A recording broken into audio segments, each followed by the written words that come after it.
My name is Megan, and this is Everything Lit.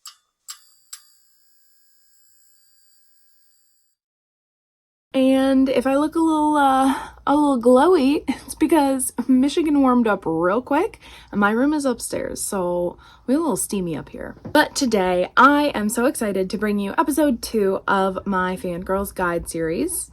Yes, Vino, episode 2. He's so excited he had to run over. He had to run over and say hi. Look at that boy. Boo, boo, boo. He's so patient. He's so sweet. Episode 2 of the Fangirls Guide, and this is the Fangirls Guide to Casey McQuiston. Casey McQuiston is a newer author, so her first book came out in 2019. We're only 3 books deep, but I had to include her in my Fangirls Guide because I love all of her books.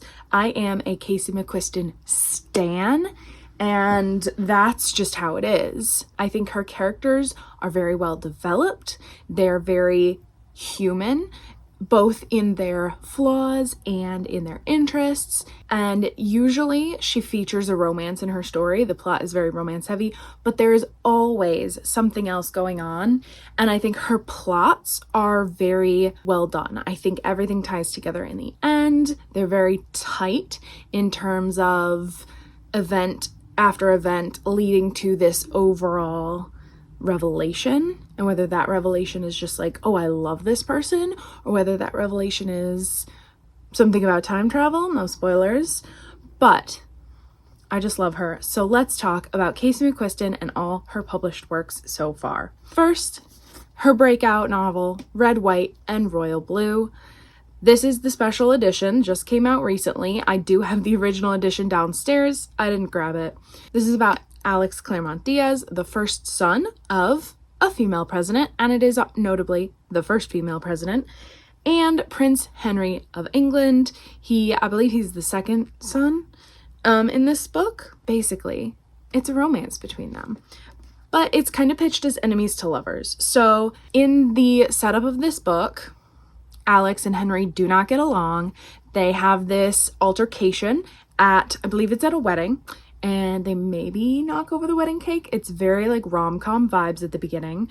And then because this is such a PR disaster, they are forced to spend time together and make it look like they are besties because it wasn't good for the prince and the first son to look like they're not getting along. By spending so much time together, they do start to like each other as friends, and then, well, it's a romance. So the side characters in this are wonderful. They're so fun. They're so well fleshed out.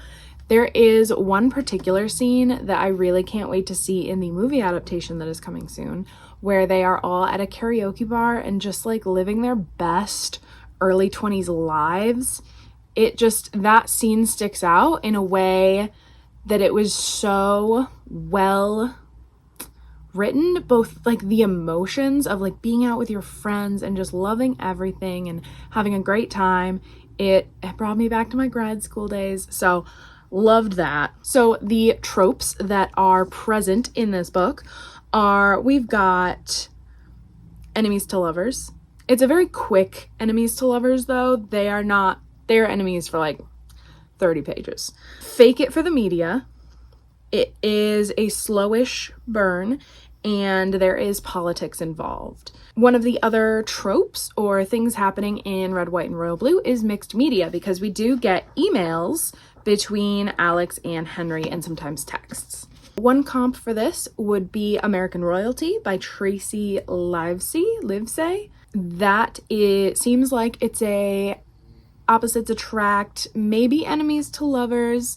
I haven't quite read it, but it involves a rapper / R&B artist falling in love with an English prince. There is going to be a lot about media, a lot about their relationship in the public eye, or maybe hiding their relationship. Another comp could be Playing the Palace by Paul Rudnick.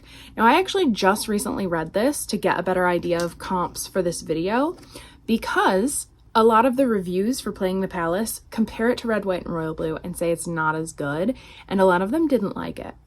I will agree, it's not as good because it doesn't go as deep into the characters' lives. There is not much plot-wise going on in Playing the Palace besides the romance, but it was definitely a rom-com, heavy on the com. It was funny. The voice was funny. It involves an American falling in love with a prince, although in this case, the American is not as famous as Alex. It did involve queerness and being queer in the public eye in the same way Red, White, and Royal Blue does.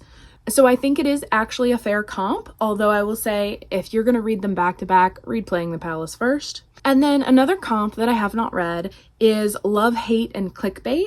And I believe this was compared to Red, White, and Royal Blue because of the media and the politics. So I believe it is a political fake it till you make it relationship that then like becomes real. It is also enemies to lovers. So I can see where that comparison came from, but I can't speak to it. So in general, why do I love Red, White, and Royal Blue? I read this in 2020 during the midst of the lockdown, like April of 2020. And it was such lovely escapism where everything was right with the world and nothing was as bleak. And it was just such a good experience. And I have read it again since then, and it still had that same fantasy quality, but the fantasy is that the world doesn't suck. You know what I mean? So this was Casey McQuiston's first novel. Let's talk about her second, One Last Stop. Talk about time travel research, am I right? This is about August Landry, who has just moved to New York City for school. She is sort of a perpetual student. She doesn't really know what she wants to do with her life, but she is going to school in different places, she's kind of a wanderer. And one day she gets on the subway, spills coffee on herself, is just not having a great day. And this beautiful woman gives her a scarf. And that beautiful woman's name is Jane Sue. And it seems like every time August gets on the subway, Jane is there. And come to find out, and this is on the back, so it's not a spoiler, Jane is actually from the 1970s, and she's stuck on the subway in this like time travel pocket where she can't really escape. And so August and her group of friends and roommates that she has moved in with in New York try to help Jane and get her free from this subway purgatory.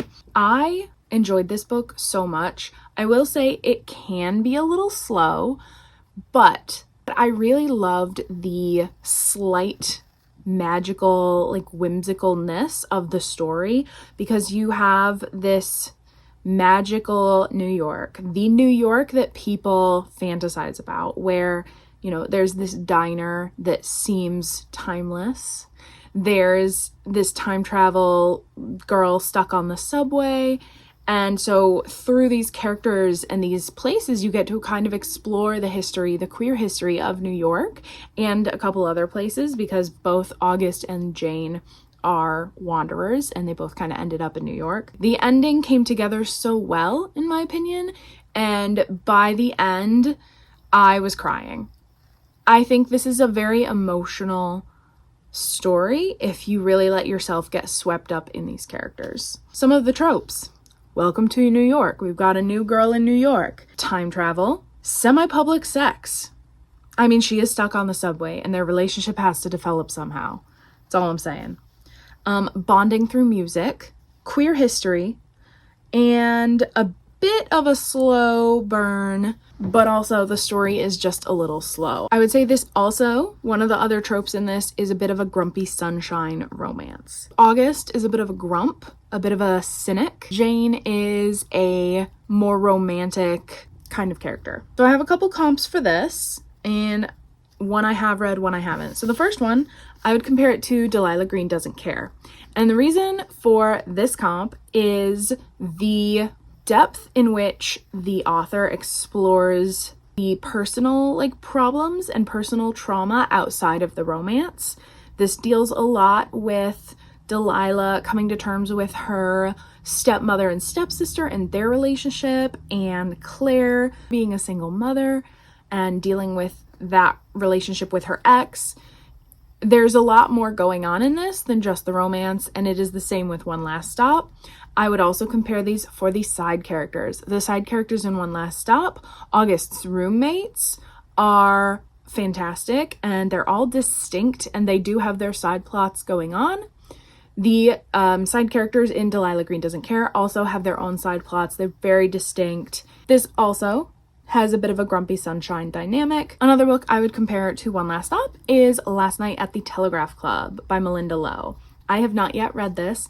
However, Last Night at the Telegraph Club deals with queer history and two women falling in love in the 1950s in America. So it's a little older than the 1970s, a little further in the past, but it does involve the history of queer struggles and queer spaces, queer safe spaces in America, and finding those spaces. This also has Asian representation and talking about an Asian woman falling in love, and Jane Sue is an Asian woman in the 70s. So it both has that queer history and that intersectionality of being queer and being Asian, and both of these are female-female romances, and One Last Stop is a female-female romance. The third book that Casey McQuiston has published is I Kissed Shara Wheeler. This was her YA debut, and this was so fun to me. It's got a mystery element, but it's also academic rivals, and once again, the side characters and the side plots were just lovely. I saw it coming and I was still rooting for it. Is about Chloe Green. She gets kissed by Shara on prom night, and then she finds a letter, a pink letter from Shara telling her, like, hey, come find me, basically. And then Chloe finds out Shara also kissed her next door neighbor and her boyfriend that same night, kissed all three of these people and left them all 3 notes, and then hecked off to say, bye, I'm out. So this is kind of the first half is a mystery, almost scavenger hunt about figuring out where Shara has gone, why she left them these notes, if she's like gone for real, if she's in danger. They decide she's probably not in danger because her parents are kind of hiding the fact that she's missing. Like, no one is saying anything about it, but Chloe and those 2 boys team up to find Shara. Our main character, Chloe, also is from Southern California and was like out and proud, and now she has been moved to small town Alabama in the past couple of years. So there is that personal plot line going on as well as the Shara mystery. I thought this was so fun. I love a mystery story with like kind of low stakes, and I loved the high school environment. Even though high school is like not a great time and there are a lot of cliques, while searching for Shara, Chloe gets to get glimpses into these different cliques and these different parts of high school life, and it was very fun to see her interact with people she doesn't usually. I was in a very Taylor Swift mood when I made my notes for this. So one of the tropes for One Last Stop was Welcome to New York. One of the tropes for this is Mastermind. Also academic rivals, coming of age story. This is another discovering your queerness kind of story, both for our main characters and our side characters, which I loved that. And this is another female-female romance. So let's talk comps for I Kissed Shara Wheeler. Now, I'm not gonna lie, I found it very difficult to figure out comps for all 3 of these books because I love Casey McQuiston so much, and I feel like her stories... Yeah, Vino, you love Casey McQuiston too? Do you love Casey McQuiston too, buddy? He says yes. So I found it really difficult to come up with comps for all 3 of these books because to me, Casey McQuiston's writing is so fresh and the way she does her plots seems very nuanced and new. Take all these comps with a grain of salt because I just love Casey McQuiston so much. It was hard to think of them. But for I Kissed Shara Wheeler, I've got She Drives Me Crazy by Kelly Quinlan. Now, I have not read this yet, but it is YA, and it is a female-female romance, enemies to lovers. We've got a basketball girly and a cheerleader who do not get along. And then this is more forced proximity, where they have to share a car to school every day for a week, and that's how they get to know each other. But it does have that rivals to lovers element. I would also compare this to the recently published Highly Suspicious and Unfairly Cute by Talia Hibbert. This is another rivals to lovers story with academic competition. These two characters are competing in this like hiking competition that is for an academic scholarship. So you have that element. This is a straight romance and it's British, but that academic rivals to lovers and the big emotions in this and the like funny voice seems very comparable, especially because in this book, Shara and Chloe to some extent are not really likable characters. They're very difficult. And I feel like Celine is also a kind of difficult character, but that's what makes seeing their romance so satisfying, because that other half really balances out them as characters. And another book I would compare to I Kiss Shara Wheeler would be Melt With You by Jennifer Dugan. Now, I haven't read this particular book, but I have read some of her other works.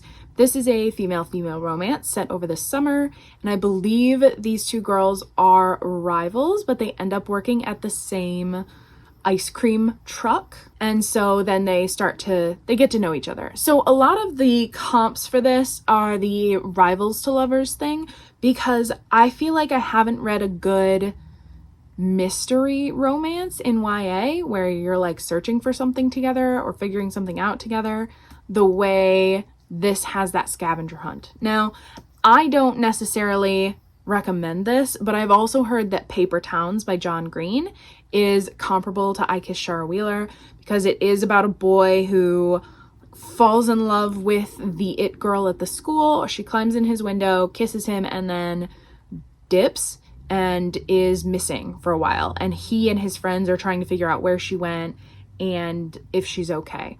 So I think that mystery element is comparable to I Kiss Shara Wheeler, but I have not read Paper Towns. And then I just wanted to quickly talk about the short story that Casey McQuiston wrote for the anthology Eternally Yours. So these are stories about myths and legends and supernatural entities falling in love, essentially. So Casey McQuiston's story is called Bloody Lovely, and it is a Bloody Mary retelling, or it involves the Bloody Mary myth and a trans boy. So it explores transitioning and discovering yourself with, this person also has a bloody ghost in their mirror.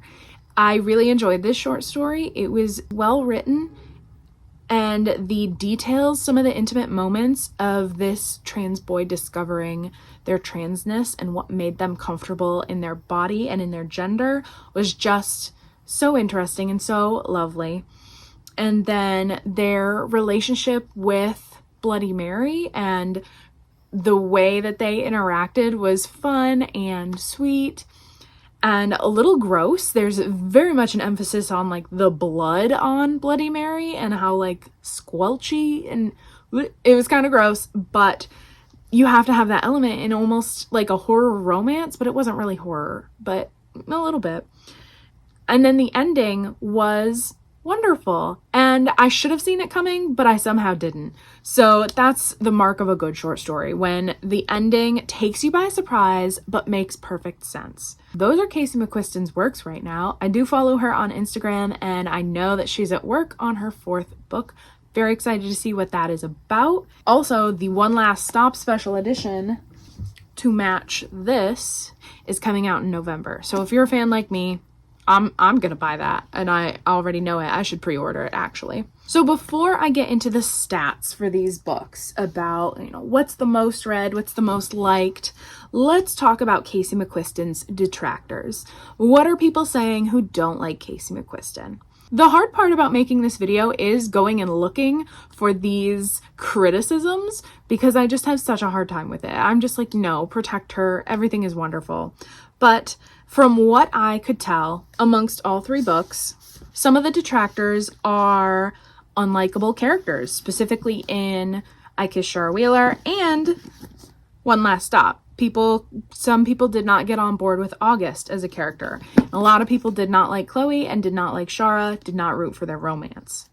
So to an extent, she does have unlikable characters, and I think maybe that's what I like so much. These characters are not easy to like, but you do end up rooting for them, or at least I do. One of the criticisms was the books feel like they're trying too hard.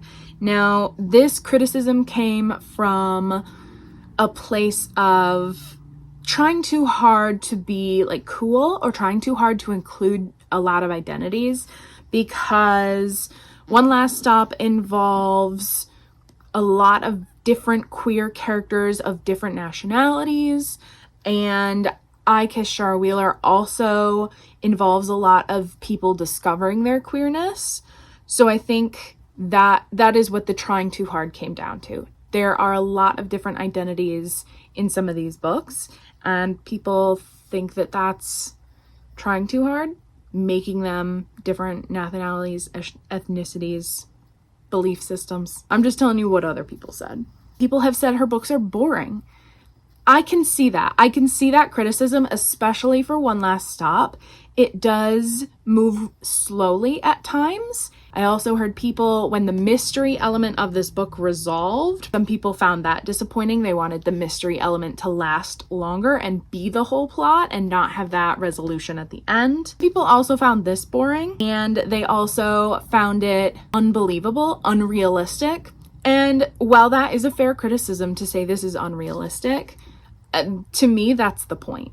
It is unrealistic in our current world, and that's kind of the tragedy of it, if you're looking at the dark side of this book, because it is real enough to feel like it could happen, but there's that element of unreality because, you know, these characters elected a female president. I see that criticism of being unrealistic, and that's fair if you went into this looking for a realistic political romance, but it's really not. So I can see that criticism of having thwarted expectations. The other criticism I found was pacing issues, and I can see that as well. All three books do have their slow moments. So the detractors for Casey McQuiston are really like writing focused, whereas some of the detractors for Sarah Addison Allen were like ways in which the books are problematic. I didn't really see much of that for Casey McQuiston. I just saw some people did not like her books, and so their complaints were more subjective, which is nice. All right, so let's talk about some general comps for Casey McQuiston and her writing. Now, this list is a little difficult because, as I've said, I had a hard time really figuring out comps because I have such affection and attachment to Casey McQuiston's books. So some of my comps might just be other authors that I have an attachment to. But one of the authors I would compare her with is Meryl Wilsner, who has written Mistakes Were Made and Something to Talk About. These are both female-female romances, and especially Mistakes Were Made could be compared to One Last Stop because this is a relationship that really you can't see a way that it will work in the future, but the author like brings it around. This also takes place in the public eye, much like Red, White, and Royal Blue. I also think Meryl Wilsner's exploration of her characters and that depth of character can be comparable to Casey McQuiston. Another author that I would compare to Casey McQuiston would be Ashley Herring Blake. Ashley Herring Blake also has an amazing depth of character building. I will say she also has explored other age ranges. So this is a middle grade book that Casey McQuiston has not touched her toes into yet. But the depth of characters and the idea that the world holds magic in it still very much resonates with Casey McQuiston's writing and Casey McQuiston's slight magical elements, like the time travel in One Last Stop. You have, you know, some mermaid vibes here. Ashley Herring Blake also tends to have other plot lines that surround the romance that are very fun to follow and explored well, just like Casey McQuiston does. And another author I would compare to Casey McQuiston is Jennifer Dugan. And this is, I've actually only read one of her books called Hot Dog Girl, which I think is downstairs. And this is very much the YA, I don't want to say quirky because I feel like that has negative connotations now, but the funny, a little bit outsider YA characters finding themselves, coming to terms with queerness. Some girls do. Exploring heavier topics in Verona Comics.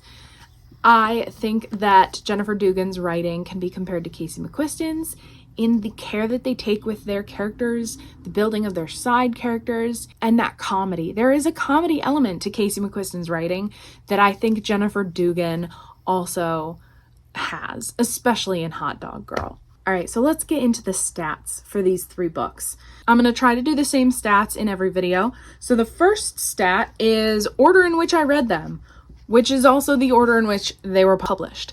So I read this in 2020. I believe this came out in 2021, and I read it then, and this came out in 2022, and I read it like the month it came out, which for me, if you've been following, is a feat. My favorites, or the order that I prefer them in, that I prefer Red, White, and Royal Blue the most, but I kind of want to reread I Kissed Shara Wheeler because that could be my favorite. I really love the YA like nostalgic feel it has, despite taking place in a time where I was definitely in college. So I love these 2 most. And then One Last Stop, while I really admire the time travel element and that the way that that was resolved and the pseudoscience of that, I do think One Last Stop is slower. This is the order in which I prefer them. So our Goodreads ratings are the same as my preference order. We've got Red, White, and Royal Blue with a 4.12. We've got I Kissed Shara Wheeler with a 3.98 and One Last Stop with a 3.97. So this is how Goodreads prefers them. And let's talk about most ratings to least ratings. So because she only has 3 books, there are only kind of so many ways you can stack them, but they are in their publication order for most to least rated. And I think that makes sense because this came out in 2019, so people have had 4 years to read it and rate it, and this came out in 2022. So people who maybe bought it in 2022 have not read it yet in 2023. So Red, White, and Royal Blue has 709,018 ratings, and this was the winner for Best Romance in the Goodreads Choice Awards of 2019 and winner for Best Debut Novel. It won both of its categories. So Red, White, and Royal Blue is the clear favorite. One Last Stop has 186,414 ratings. So the difference there is like 600,000 less people have read her second book. Dang. Okay, that's a lot. And then One Last Stop was nominated for Best Romance of 2021 in the Goodreads Choice Awards, but did not win. I Kissed Shara Wheeler has 57,678 ratings as of the day I'm filming. And this was nominated for Best Young Adult Fiction in 2022, but did not win. I voted for it. These are most rated to least rated. So with Sarah Addison Allen, there was a lot more books to compare, but let's look at our most read versus least read. So the most read is Red, White, and Royal Blue, and the least read is I Kissed Shara Wheeler. Talked about this a second ago. This makes sense because this is her newest release. It is also YA. So this is an adult romance, which means it actually might be considered new adult. This makes sense both because this is geared toward a different audience and it is a newer release. Red, White, and Royal Blue has had time to sit in the public consciousness. It has had time for people to recommend it to their friends. It has its movie deal. I don't think we've gotten a trailer yet, but we have seen bits and bobs. We know that they're filming, so people who are excited about the book are going to point that out to their friends and be like, hey, this is becoming a movie. Let's read it now. Makes sense that this has 650,000 more readers than I Kissed Shara Wheeler. But if we're talking highest rated versus lowest rated, we've got her first and her second book.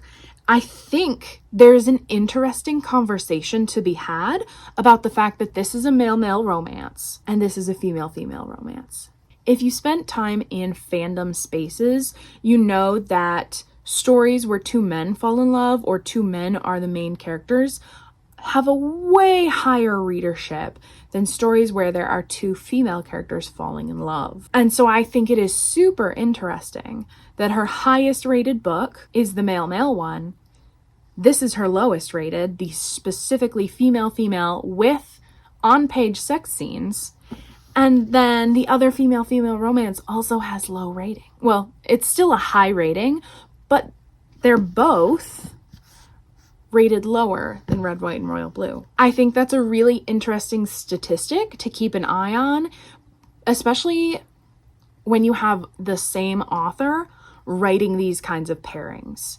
You know, that really makes me want to look at writers who write male romances and female romances and just compare the ratings and how many readers they have for each of those books. Very interesting. I think that's definitely a conversation that could be had more in the fandom sphere than necessarily traditional publishing, but those tastes and that appeal of male over female clearly makes itself known in the traditional publishing sphere. All right, so let's talk about where to start if you want to start with Casey McQuiston.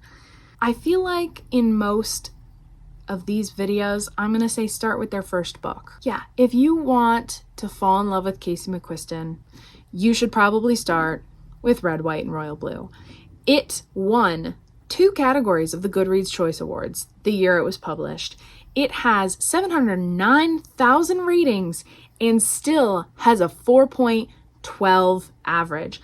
That's phenomenal because more people read it, and more people are going to dislike it the more people who read it. That's just how statistics works. Not everyone loves everything.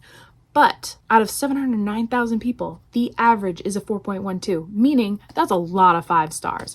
A lot of people love this book. It also is going to be made into, I think it's Amazon adapting it, an Amazon movie. So if you like reading your book to movie adaptations before the movie comes out, you'll probably want to start here. It also is just such lovely escapism. Casey McQuiston's worldview that things might be difficult or there might be hardship in the world, but in the end, people will do the right thing and everything will turn out okay is such a comforting worldview that you get with Red, White, and Royal Blue. If you were crushed by the 2016 elections, this will heal a part of you. I cried at the end. If you are a YA person though, and you typically read YA, whether that's YA fantasy or a lot of YA contemporary, then you should probably start with I Kissed Char Wheeler. This is like Casey McQuiston light. You know, it's a little younger. It doesn't have those more graphic sex scenes, and it does have that mystery element to like keep you engaged rather than some of the deeper like emotional trauma that the other books go into. And this is especially a sweet story if you're kind of questioning your sexuality or, you know, still figuring yourself out. This book asks a lot of good questions. And if you grew up in a small town, I grew up in a small town, you can definitely see how that impacts the people around you. And we have Chloe's outsider point of view on this small town, which is really interesting, but she has to make it work there. She has to figure out how she fits in to this established town, this established place. So those are the places I think you should start with Casey McQuiston. What do you think about that Red, White, and Royal Blue versus One Last Stop discussion? Are male romances outpacing female romances in every capacity? Are there just more readers for male? I don't know. Let's talk about it. And if you have read Casey McQuiston's books, which one is your favorite? So thanks for watching. If you like this, you could click that like button or subscribe, see what authors I cover on my Fangirls Guide series. But really, you can do whatever you want. And I'll see you next time.